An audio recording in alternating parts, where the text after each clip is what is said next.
Former West University developer who faked his disappearance nearly 2 years ago has just been sentenced to more than 4 years in federal prison.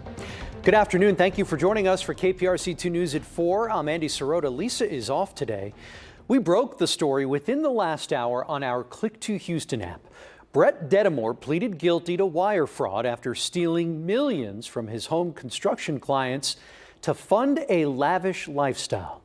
KPRC 2's Bryce Newberry has followed this case since the beginning and was the only reporter in the courtroom when the judge handed down that sentence. Bryce.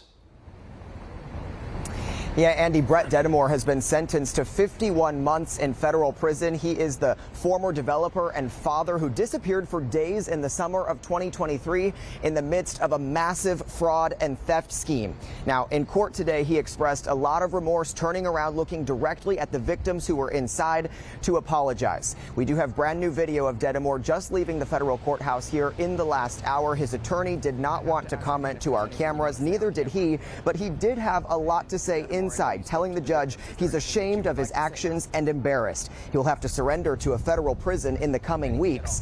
And you'll remember that Dedamore's disappearance sparked a search involving several law enforcement agencies as well as Texas EquiSearch after investigators found his truck burned out in Bear Creek Park in June of 2023.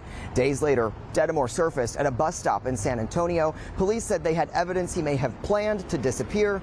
And in court today, Dedamore admitted he had a thought-out plan. He lit his truck on fire thinking no one would look for him. We learned at the time he was suicidal and struggling with mental health and substance abuse issues.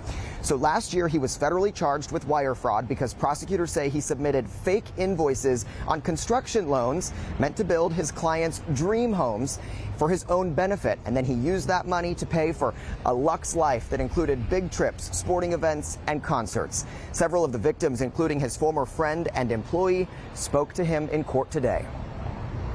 I don't make anything of it, honestly. I think it's a lie. I mean, he knew what he was doing the whole time. He was very calculated about everything from the beginning. I mean, I don't think it was sincere.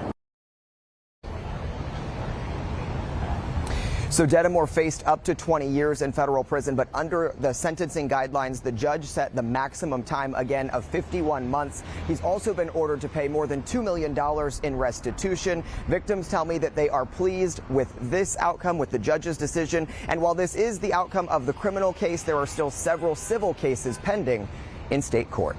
We're live downtown at the federal courthouse. I'm Bryce Newberry, KPRC 2 News.